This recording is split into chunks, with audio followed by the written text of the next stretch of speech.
காதல் இருந்தால் வீரம் இருக்கும். காதலும் வீரமும் ஒன்றா இருந்தது. அது காதலுக்கு விடுதலை புலிகள் வந்து எதிர்ப்பு இல்லை. விடுதலை புலிகளை பயண பாதை என்று சொல்லி விடுதலை புலிகளை திருமணம் செய்தவர்கள் நிறைய பேர் காதலிச்சு தான் திருமணம் செய்வார். நானும் காதலிச்சனா தான். முன்னாள் காதலியோட என்ன சேர முடியாத கட்டம் வந்துட்டுது. ஏன்னா இறுதி யுத்த காலங்கள் நடந்து கொண்டிருந்த நேரத்தில் என்ன காதலியும் வந்து போராட்டத்துக்கெல்லாம் உள்வாங்கப்பட்டிருந்தார். அவர் காயமடைஞ்சிருந்தார். அவரை கடைசி வரையே நான் பாதுகாத்து கொண்டு போய் சேர்த்து இருந்தேன். நான் இறுதியாக நான் காயப்பட்ட உடனே இந்த காயத்தை சில ஊடகங்கள்ல போயிருக்குது. போராளிகளோட கடத்தப்பட்டு நான் விரைச்சாவிட இருந்தது. நான் 2 வருஷம் பூசாவில் இருந்தேன்னா 300 கிலோமீட்டர் பயணம் செய்து என்ன வந்து பூசாவில் பார்த்தவா. இவ்வளோ கெடுபடிகளுக்கு மத்தியில் வந்து தனியாளாக வந்து பார்த்தேன்டா காதலுக்கு இவ்வளோ வீரம் இருக்குமென்றுதாரு. என்னை விட கூடுதலாக இந்த மனைவி என்ன காதலிச்சு இருந்திருக்கா. இராணுவத்தின் எறியணை வீச்சு ஒன்று இல்லை கையாளந்து. அப்போ அது நான் காயமடைஞ்ச டைமில் வந்து தொலைத்தொடர்பில் இருந்தவோ இப்போ நான் வந்து வீரச்சாவண்டா விலகிட்டேன்.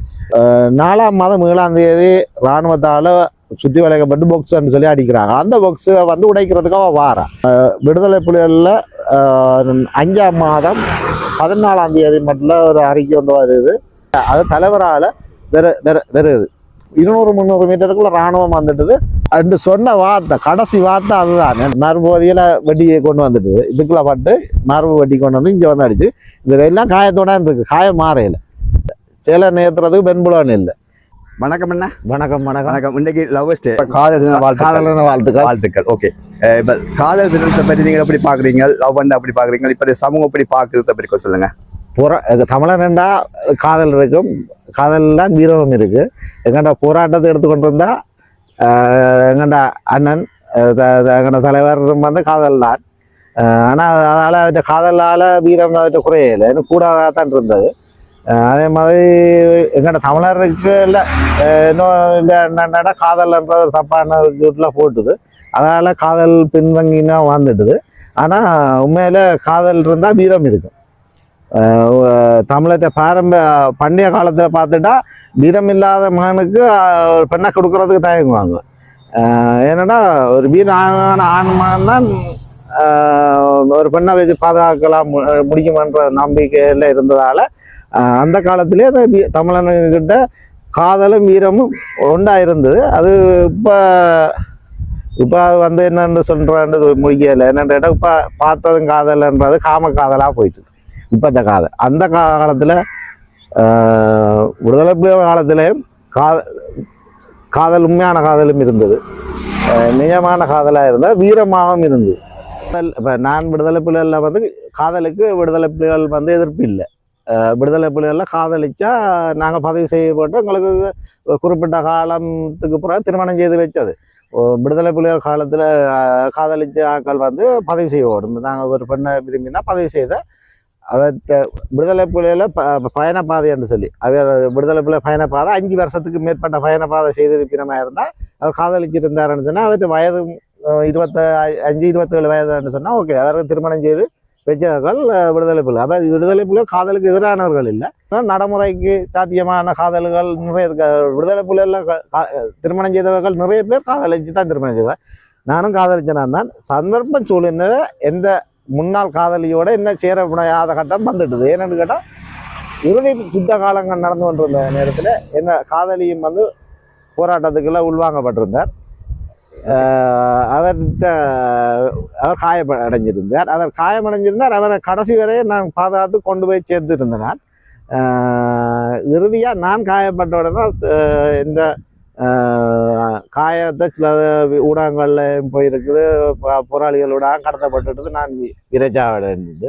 அப்போ அதால் சின்ன நேரம் அவர் இந்த ஒரு ஆளை துணையை தேடிட்டார் வைக்கையில். அப்படி இருந்த சம்பவத்தில் நாங்கள் யுத்தம் முடிஞ்சு நாங்கள் இராணுவத்தில் சரணடைய போய்க்குள்ள தான் ஆளை கண்டேன். ஆனால் அவள் தன்ற துணியோடு இருக்கிறான். அப்போ நான் குறிப்பிட்ட எங்கள்ட உறவுகளை கூட்டிக் கொண்டு உள்ளுக்கு பயணம் செய்து கொண்டிருந்தேன். இராணுவத்தை சரணடைகிறதுக்கு போயிருந்தேன்னா அந்த நேரம் என்னோட வந்த உறவு ஒன்று தான் கடைசி வரையும் சார் அவாவுக்கு தெரியும். நம்மளுடைய லவ் பண்ணி இருந்ததெல்லாம் தெரியும். அவள் இப்படி செய்துட்டா தானே நீங்கள் என்ன செய்யுங்கன்னு சொல்லி அந்த காதலுக்கு மேலால் இந்த காதல் வந்து மூடிட்டுது. ஏன்னு கேட்டால் நான் அந்த பின்ன காதலிச்சிருந்தேன்னு தெரிஞ்சும் கொண்டு அவள் வேறு ஒருவனோட இருக்கிறா, அவள் அதை செய்துட்டா தானே இப்போ நீங்கள் பிரச்சனை இல்லை, என்ன நீங்கள் திருமணம் செய்து பதவிங்கன்னு சொல்லி என்ற மனைவி சொல்லி அதை பற்றி யோசிக்காதீங்க அப்படி இப்படியாட்ட ஆற சொல்லி அதுக்கு பிறகு நான் 2 வருஷம் பூசாவில் இருந்தேன், 1 வருஷம் புனர்வாழ்வில் இருந்தேன். அது வரையில் இந்த காதல் என்ன காதலிச்சவள் என்ன மனைவி வந்து போனவா.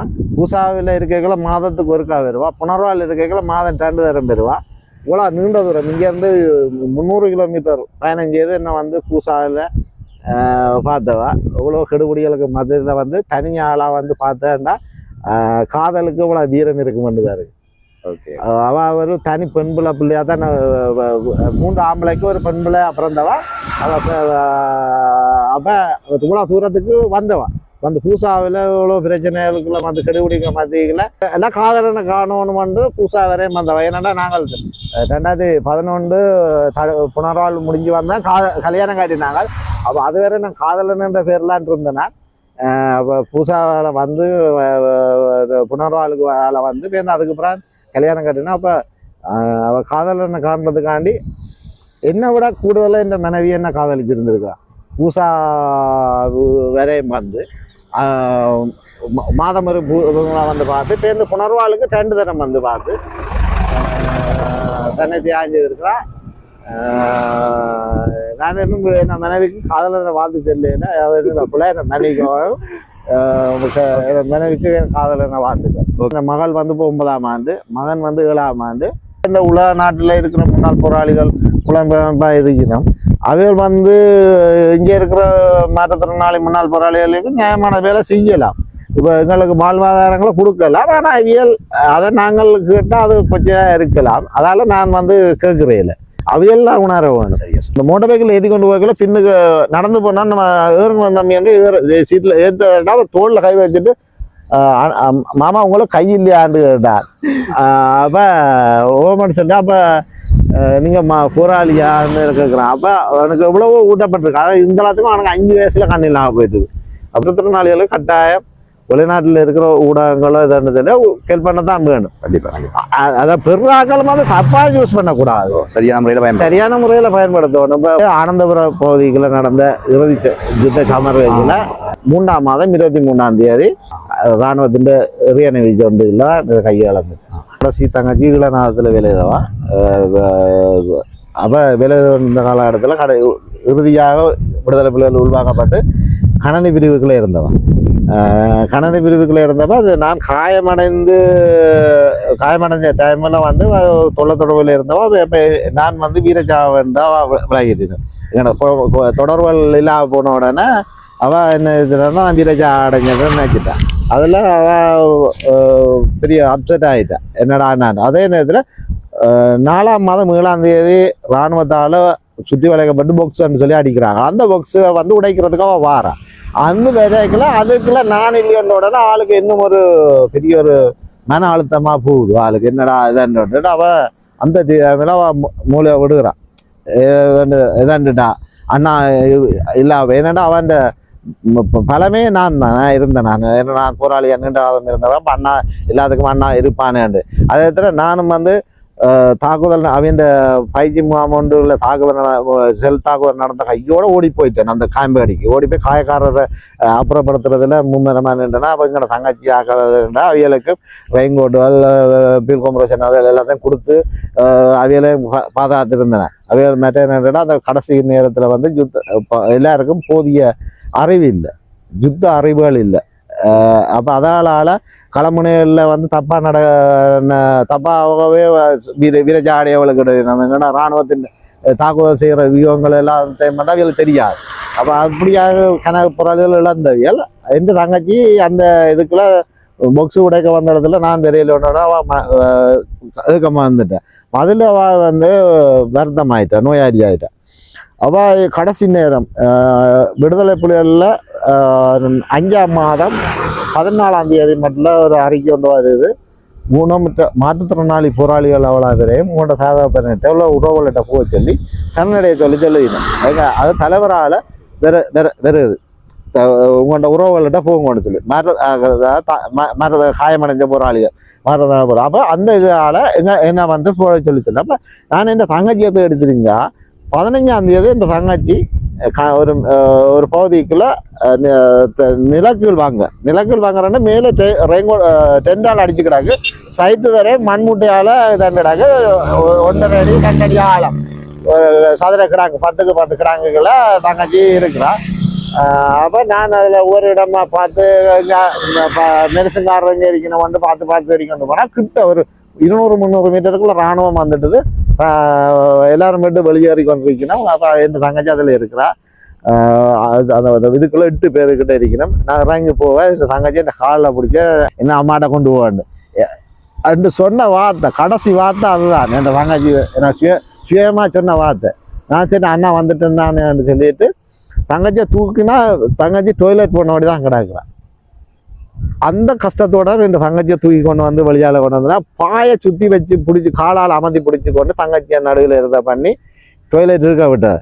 அது வயிற்று ஓட்டம் டொய்லெட்னு சொல்லி வயிற்று ஓட்டமாக போய் கொண்டே இருக்குது.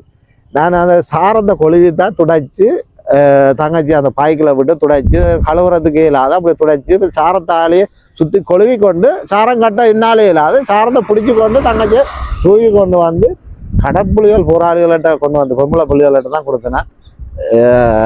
கொண்டு வரவே கண்டுட்டு என்ன பிறந்தனார் தங்கச்சி இருக்குன்னா கொண்டு வாங்க வேறனான்னு சொல்லி அதில் அவ மேலெல்லாம் துடைச்சி கிடச்சி வேறு உடுப்புகள் மாற்றி அவள் தந்து அதுக்கு பிறகு எங்கள்கிட்ட உறவுகள்கிட்ட தேடி என்னை தங்கச்சியை உறவுகளோட சேர்ந்து கொண்டு வந்தேன்.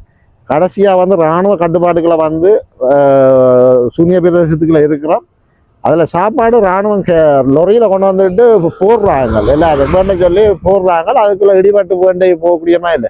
ஏன்னா மரபு வதியில் வெட்டி கொண்டு வந்துட்டு இதுக்குள்ளே பட்டு மரபு வெட்டி கொண்டு வந்து இங்கே வந்து அடிச்சு இதெல்லாம் காயத்தோட இருக்குது. காயம் மாறையில் தையல் ஒன்றும் அவுக்காக தான் அந்த நிறங்கள் அந்த மரபு காயெல்லாம் கிடக்கு. அப்போ காயத்தோட இருந்தால் இப்போ சனத்துக்குள்ளே முண்டி அடிச்சு வேண்டுகிற சாப்பாடு இல்லை தண்ணி இல்லை அப்படியான ஒரு சூழ்நிலை.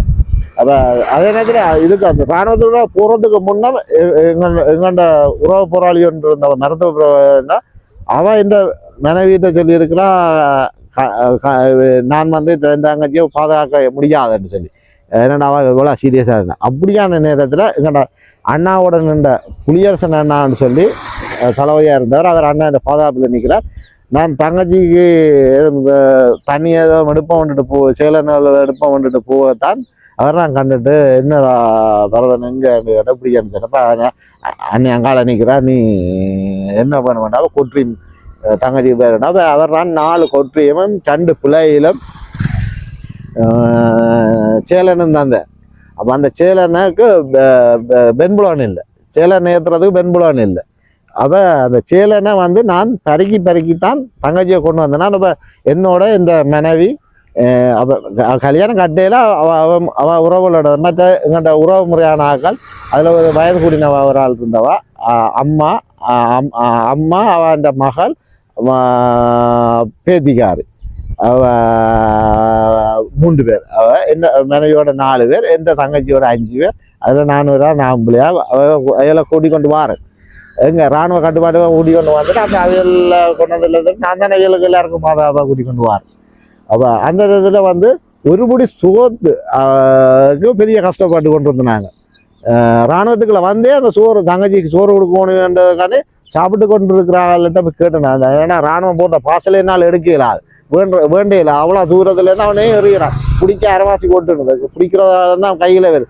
அப்போ அப்படி வெள்ளம் உள்ளவாக்கள் வேண்டிக்கணும். அப்போ அது பண்ணி கொண்டு வந்துட்டு கேட்கலாம். எனக்கு சாப்பிட பரவாயில்ல இந்த தங்கச்சிக்கு ஒருபடி சோறு வாங்கணும்னு சொல்லி வேண்டி கொண்டு வந்து தங்கச்சிக்கு கொடுத்தேன். தங்கச்சி கேட்காத ஒரு மாதம் சாப்பாடை தந்தால் அந்த சாப்பாடை கொண்டு வந்து இங்கே 5 பேருக்கும் எல்லாரும் ஒருபடி சாப்பிடுங்கன்னு சொல்லி கொடுத்தேன். இப்போ இப்போ மனதில் வச்சிருக்கணும் மாதிரி ஏன்னா இப்போ கனவே அதில் அப்பம்மா மோசம் போயிட்டா. தங்கச்சி இப்போ வெளிநாட்டில் இருக்கிறா. அவங்க சில கொடுக்குறேன். நான் மற்ற ஆக்களுக்கு கொடுக்க இல்லாது மனசுக்கு கொடுப்பேன். மற்ற 2 பேர் இருக்கணும். அவர்களுக்கு இப்போ அவர்களுக்கு மனதோடு வச்சிருக்கணும்.